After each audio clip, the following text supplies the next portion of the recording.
Welcome in Galaxy School. Now we start class 12th English medium physics. Today's topic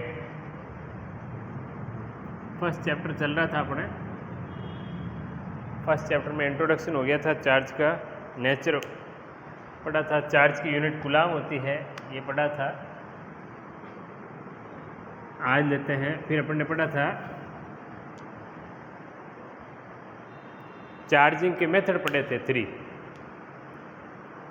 तीन तरीके से charge अपने को प्राप्त होता है। चार्जिंग बाय फ्रिक्शन फर्स्ट पढ़ा था, सेकंड पढ़ा था charging by physical contact and third पढ़ा था चार्जिंग बाय इंडक्शन। उसके बाद में लेते हैं अपन GLE। तो आज का टॉपिक है अपना GLE। GLE होता है gold leaf electroscope. Gold leaf electroscope. GLE एक ऐसा डिवाइस है जिसके द्वारा हम यह बता सकते हैं कि ऑब्जेक्ट चार्ज है या नहीं है। Using this device we can observe, we can determine charge present on any substance. किसी सबस्टेंस पे चार्ज प्रेजेंट है या नहीं यह हम डिटरमाइन कर सकते हैं इस GLE के द्वारा। GLE में होता क्या है? GLE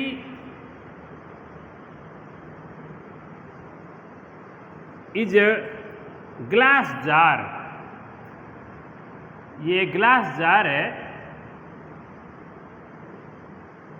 in GLE it contain a metallic disc and a metal rod R। एक मेटल डिस्क होती है इसमें D और एक मेटल रोड R होती है। और यह कंप्लीटली जो जार है पैक्ड होता है और ये पूरा का पूरा वैक्यूम होता है। वैक्यूम मीन्स इसके अंदर एयर भी नहीं है। ये मेटल डिस्क है, ये मेटल की रोड है। अगर अपन कोई भी चार्ज इस डिस्क D के टच करते हैं, charge in physical contact with D, then charge transfer in D। Charge जो है इस D में आ जाएंगे, D से इस R रोड में आ जाएंगे। गोल्ड लीफ यानी सोने की पन्नियाँ, यहाँ पर दो गोल्ड लीफ लटक रही होती है। चार्ज इनमें आ जाता है, पॉजिटिव पॉजिटिव दोनों में। ये भी गोल्ड लीफ है, ये भी गोल्ड लीफ है। दो पन्नियाँ हैं इस प्रकार से ऐसे लटकी हुई। जैसे ही दोनों में चार्ज आ जाता है पॉजिटिव पॉजिटिव, और पॉजिटिव पॉजिटिव में क्या होता है? रिपल्सन होता है। क्योंकि पिछली क्लास में हमने पढ़ा कि positive positive repel to each other. तो ये दोनों लीफ जो है सोने की पन्नियाँ gold leaf repel to each other, आपस में रिपेल करती हुई दूर हट जाती है। यानी ये गोल्ड लीफ जो है इस प्रकार से रिपेल करती है, क्योंकि इस पर पॉजिटिव है और इस पर भी पॉजिटिव है। ये रिपेल हो जाती है, दोनों दूर हट जाती है। दूर हट जाती है तो हमें पता चल जाता है कि ये जो ऑब्जेक्ट हमने डिस्क के टच किया है वह चार्ज है। अगर ये चार्ज नहीं है तो ये दूर नहीं हटेगी। If gold leaf spread out, ऐसे फैल जाती है, तो अपन कहेंगे चार्ज प्रेजेंट है इस ऑब्जेक्ट पर, यानी ये जो ऑब्जेक्ट है ये चार्ज है। अदरवाइज नॉट, ये चार्ज नहीं है। तो अपन इस प्रकार से, ये ग्लास जार होता है, इससे अपन पता कर सकते हैं कि कोई भी ऑब्जेक्ट चार्ज है या नहीं है। तो इसमें एक डिस्क होती है, मेटल डिस्क, एक मेटल रोड होती है एंड दो गोल्ड फॉइल होती है 2, एंड यहाँ टंगस्टन फॉइल होती है। FF लिखते हैं इसको, tungsten foil. Tungsten foil is use for the more sensitivity of the GLE। GLE अच्छे से काम करे इसलिए यहाँ पर टंगस्टन फिलामेंट लगाते हैं। क्यों? क्योंकि टंगस्टन फिलामेंट नहीं लगाएंगे तो जैसे ही ऐसे ही फैलेगी गोल्ड फॉइल तो ये चार्ज ग्लास से होकर अर्थ में न चला जाए, इससे बचने के लिए यहाँ पर टंगस्टन फिलामेंट लगाया है। टंगस्टन फिलामेंट जो है इससे ये चार्ज ट्रांसफ़र नहीं हो सकते हैं, इससे ये GLE अच्छे से काम करता है, इसलिए टंगस्टन फिलामेंट लगाया गया है। तो ये जो है GLE है, इसके द्वारा अपन किसी भी ऑब्जेक्ट पर चार्ज है या नहीं है, वो चार्ज है या अनचार्ज है, यह पता लगा सकते हैं। यह है एक छोटा सा device GLE gold leaf electroscope. इसके बाद में अपन लेते हैं प्रॉपर्टीज ऑफ चार्ज। चार्ज के क्या क्या प्रॉपर्टीज है? Properties of charge. तो चार्ज की फर्स्ट प्रॉपर्टी लेते हैं, charge is scalar quantity. Charge जो है स्केलर क्वांटिटी है, क्योंकि इसकी कोई डायरेक्शन नहीं होती है। डायरेक्शन होती तो वेक्टर क्वांटिटी होती, बट इसकी कोई डायरेक्शन नहीं है, इसलिए ये स्केलर क्वांटिटी है। Charge is additive. Charge is additive, यानी चार्ज को ऐड किया जा सकता है। ये चार्ज है और ये चार्ज है, दोनों को मिला दिया तो उनको ऐड किया जा सकता है। Charge is additive. Charge is quantized. Charge quantize होता है। क्वांटाइज का मतलब होता है कि चार्ज का एक फिक्स पैकेट है, ये फिक्स पैकेट है, तो एक फिक्स पैकेट रहेगा। अब इसको आगे ब्रेक नहीं किया जा सकता है, तोड़ा नहीं जा सकता है, और इस फिक्स पैकेट को कहते हैं इलेक्ट्रॉन या फिर प्रोटॉन। तो इलेक्ट्रॉन प्रोटॉन को कहते हैं क्वांटा, इसको कहते हैं क्वांटा। तो चार्ज एक फिक्स पैकेट है, उस पैकेट का नाम है इलेक्ट्रॉन या फिर कहो प्रोटॉन। प्रोटॉन है तो वो पॉजिटिव चार्ज है, इलेक्ट्रॉन है तो वो नेगेटिव चार्ज है। तो इस प्रकार चार्ज जो होता है हमेशा क्वांटाइज होता है और एक फिक्स पैकेट में होता है। किसी ऑब्जेक्ट पे चार्ज है तो बहुत सारे उसमें इलेक्ट्रॉन होंगे, और किसी पे पॉजिटिव चार्ज है तो बहुत सारे प्रोटॉन होंगे उसमें। Charge is conserved. Charge is conserved का मतलब हो गया चार्ज जो है neither be destroy nor be create. Charge को ना तो डेस्ट्रॉय किया जा सकता है ना क्रिएट किया जा सकता है। मतलब जैसे इलेक्ट्रॉन और प्रोटॉन यही तो चार्ज है, तो इनको ना तो डेस्ट्रॉय किया जा सकता है ना क्रिएट किया जा सकता है। चार्ज इज कंजर्व्ड, ये नेचर है इसका। The value of charge not depend. Charge की वैल्यू जो है not depend on velocity. Charge अगर चलने लग जाता है तो उसकी वैल्यू पे कोई फर्क नहीं पड़ता है। The value of charge not depend on velocity. Charge चले या स्टेशनरी है, उसकी वैल्यू वही रहती है। The value of charge not depend on position, या फिर आप कह सकते हो frame of reference. Frame of reference मतलब जगह बदलने से चार्ज की वैल्यू नहीं बदलती है। इस पेन पे कोई चार्ज है सपोज कीजिए, और इस पेन को मैं यहाँ से यहाँ रख दूँ, बाहर ले जाऊँ, उधर ले जाऊँ, तो भी चार्ज की वैल्यू वो की वो रहेगी। चार्ज की वैल्यू पे कोई इफेक्ट नहीं पड़ता, ना इंक्रीज होता है ना डिक्रीज होता है। तो charge, the value of charge not depend on position and velocity. Next point है मूविंग चार्ज। अगर चार्ज मूव करता है तो करंट बनाता है, और रुका हुआ है स्टॉप चार्ज या stationary charge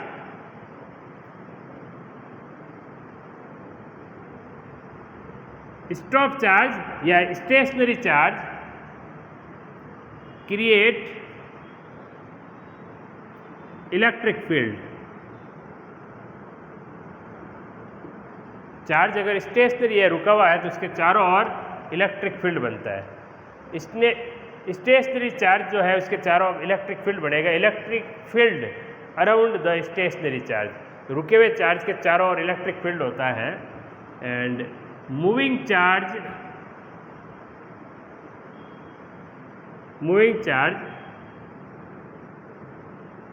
produce current. Moving charge है तो वो करंट बनाएगा हमेशा। मूविंग चार्ज से करंट बनता है। 10th में आपने पढ़ा था rate of flow of charge is called current. Charge चलते हैं तो करंट बनता है। नेक्स्ट पॉइंट है moving charge create electric field and magnetic field. अगर चार्ज स्टेशनरी है तो इलेक्ट्रिक फील्ड बनाएगा, और चार्ज अगर मूविंग है तो वह इलेक्ट्रिक और मैग्नेटिक दोनों फील्ड बनाता है। चार्ज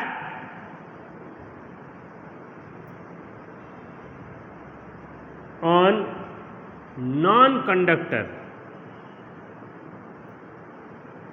अगर चार्ज किसी नॉन कंडक्टर पर है तो वही रहेगा। Charge on non conductor not move, वो मूव नहीं कर सकता है, क्योंकि है ही कैसा, नॉन कंडक्टर। तो नॉन कंडक्टर पर चार्ज कंडक्ट नहीं करता है, इसलिए जिसे कहते हैं नॉन कंडक्टर। तो नॉन कंडक्टर में चार्ज नहीं चलता है, चल नहीं सकता, जहाँ है वही रहेगा। एंड चार्ज मूव कर सकता है, charge can be move on conductor. Charge always reside on the conductor या मेटल सरफेस। मतलब मेटल हो या कंडक्टर हो तो उसमें चार्ज हमेशा चलता है, मूव करता है, और रिसाइड मतलब हो जाता है तो पूरा का पूरा सरफेस पे आ जाता है। Charge always present on the surface of conductor, surface of the metal. Non conductor में चल नहीं सकता है, कंडक्टर में चल सकता है। चल सकता है तो कहाँ आएगा, सरफेस पे आएगा। क्यों आएगा, क्योंकि जैसे मान लीजिए कि ये कोई मेटल है और इस पर ये चार्ज है, तो ये प्लस प्लस में क्या होगा, रिपल्सन। तो ये क्या है, दूर भागेगा, ऐसे एक दूसरे से दूर भागेंगे, तो दूर भागते हुए कहाँ आ जाएंगे, सरफेस पर आ जाएंगे। तो मेटल है मीन्स कंडक्टर है, तो charge always reside on the conductor, reside on the surface of conductor, यानी कंडक्टर के सरफेस पर रहेंगे, कंडक्टर के ऊपर रहेंगे, अंदर नहीं रहेंगे।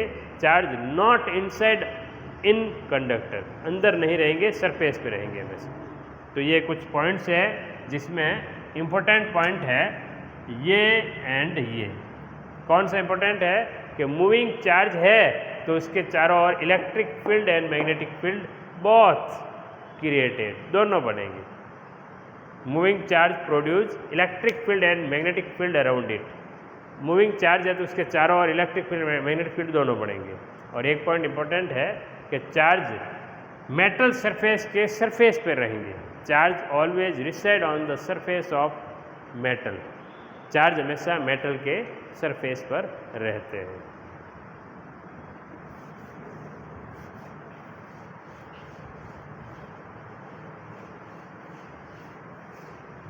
इसके कुछ पॉइंट्स को अपन ब्रीफली एक्सप्लेन करेंगे, जैसे additivity.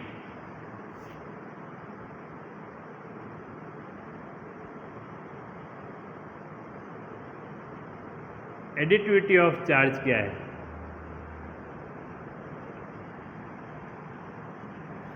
According to additivity of charge, total value of charge in a system given by algebraic sum, यानी किसी भी सिस्टम के अंदर टोटल चार्ज की वैल्यू कितनी है।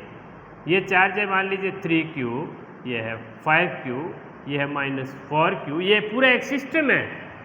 तो इस पूरे सिस्टम में टोटल चार्ज कितना है ऐड किया जा सकता है, add with algebraic sum. Algebraic मतलब माइनस है तो -7 में लेना है। तो यहाँ पर टोटल चार्ज कितना होगा, यहाँ पर टोटल चार्ज जो होगा, मैं स्मॉल q लिख देता हूँ टोटल चार्ज को, तो टोटल चार्ज हो जाएगा 3Q + 5Q + 4Q। अब 4Q माइनस है तो -7 में ले लिया, तो ये हो गया 8Q - 4Q, ये हो गया 4Q। तो यहाँ पर जो टोटल चार्ज की वैल्यू आई है वो आई है 4Q। यानी एल्जेब्रिक सम मतलब माइनस है तो -7 में लेना है। इस प्रकार अपन चार्ज को टोटल यानी ऐड कर सकते हैं, इसे कहते हैं एडिटिविटी ऑफ चार्ज। इसके बाद अपने पढ़ा था क्वांटाइजेशन। तो क्वांटाइजेशन ऑफ चार्ज क्या होता है?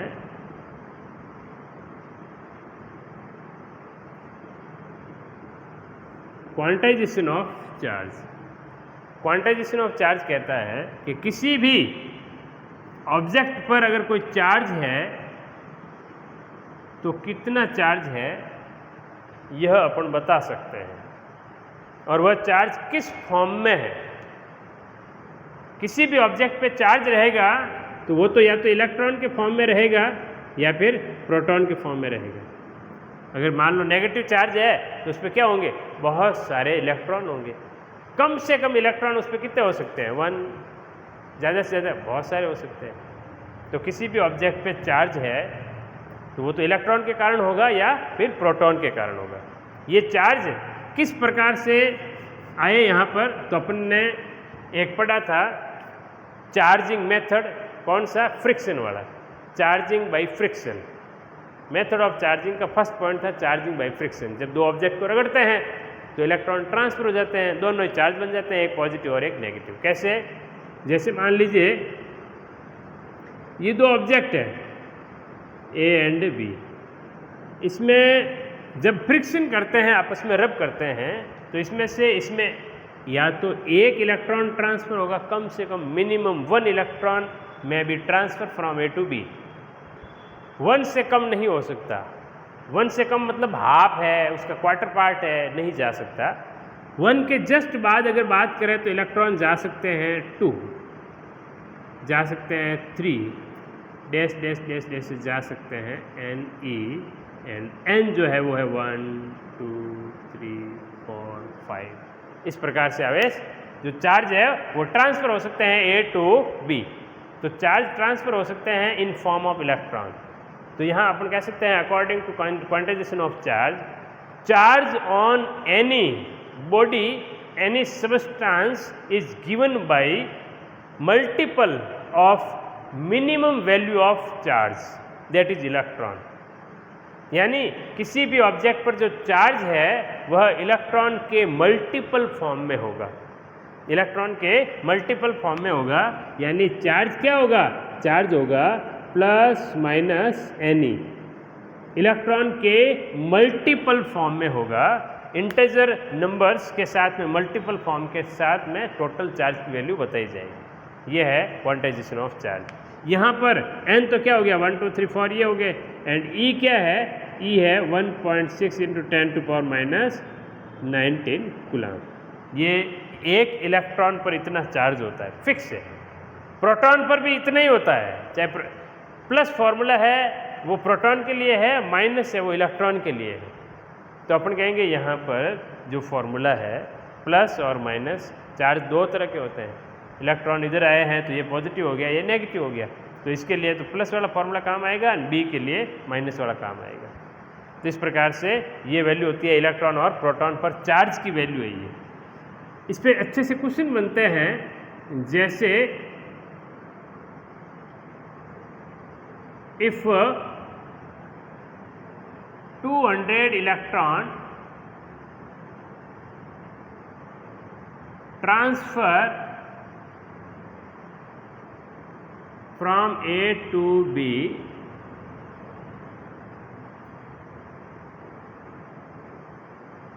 calculate charge of A and B। A और B पे चार्ज निकालो। तो बात ये है कि A से B में जो इलेक्ट्रॉन ट्रांसफ़र हुए हैं वो हुए 200 इलेक्ट्रॉन ट्रांसफ़र हुए A से B। तो हियर n इक्वल टू क्या हो गया? 200। n इक्वल टू हो गया, n क्या होता है? नंबर्स ऑफ इलेक्ट्रॉन, कितने गए हैं, कितने ट्रांसफर हुए हैं, इतने हुए। तो A और B पे कितना होगा? A पे आ जाएगा 8A 8B। तो A पे जो चार्ज होगा वो हो जाएगा Q इक्वल टू, इलेक्ट्रॉन गए तो इस पर प्लस होगा तो प्लस Na, और Q equal to minus L. Electron इधर आया तो इसमें माइनस होगा। तो तो Q equal to N E, तो Q equal to N, N है 200, ई कितना है फिक्स है, ई हर जगह यही यूज लेंगे 1.6 इंटू 10 टू पावर माइनस 19, और इसके लिए भी 200 माइनस का and 1.6 into 10 to power minus 19। Solve करेंगे तो ये आएगा 16 टू जा 32 और 0 इंटू 10 टू पावर माइनस 1 2, तो माइनस का 3 2 0 10 टू पावर माइनस 19, ठीक है। And Q equal to 3.2 into 10 to power, मैं अगर इससे करूँ तो 100 से मल्टीप्लाई, तो 100 इसके पास आया, कैंसिल हो गया, क्या बचा 17 कूलम, और इधर आ जाएगा माइनस का 3.2 इंटू 10 टू पावर माइनस 17। तो ये तो चार्ज है ए पर, ये चार्ज है बी पर, तो इस प्रकार से अपन चार्ज निकाल सकते हैं। तो ये है क्वांटाइजेशन ऑफ चार्ज। अब जैसे मान लीजिए आपको पूछ लें, एक एग्जांपल और कर लेते हैं, कैलकुलेट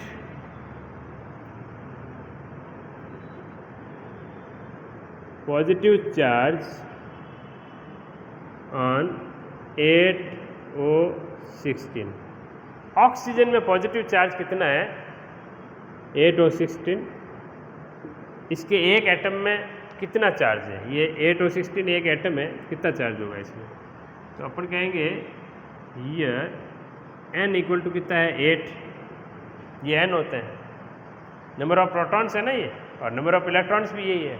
पॉजिटिव चार्ज पूछा है तो नंबर ऑफ प्रोटॉन्स तो कितने 8 है, और ये क्या होता है 16, number of proton plus number of neutron, neutron से लेना देना नहीं है, यहाँ पर प्रोटॉन की बात करते हैं, तो प्रोटॉन पॉजिटिव चार्ज है तो 8 है। तो यहाँ अपन निकालेंगे तो Q equal to N E, and n कितना हो गया, n 8 है गया, और E 1.6 into 10 to power minus 19, बस ये मल्टीप्लाई कर दो, इस प्रकार से निकालते हैं। अब जैसे मान लीजिए आपको पूछ लें कि calculate positive charge on 6C12, इस पे पूछ लें तो कैसे करेंगे, n इक्वल टू हो जाएगा 6 and Q equal to N E, तो ये हो जाएगा 6 into 1.6 into 10 to power minus 19 coulomb, तो ये हो जाएगा, बस सॉल्व कर लो कूलम आ जाएगा, 6 को इससे मल्टीप्लाई कर दो आंसर आ जाएगा। अब आपको कुछ भी पूछ सकते हैं, जैसे मान लो पूछ लें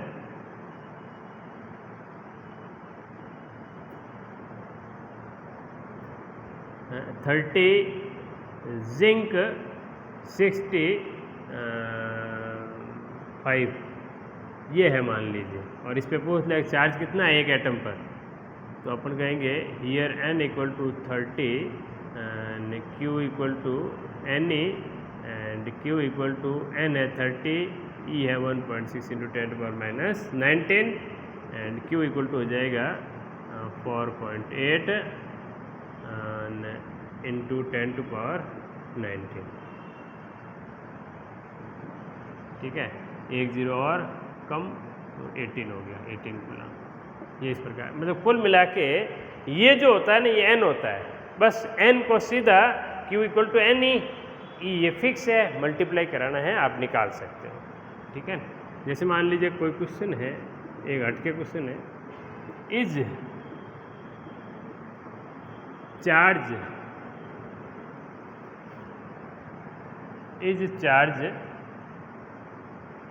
4.8 into 10 to power minus 21 coulomb possible,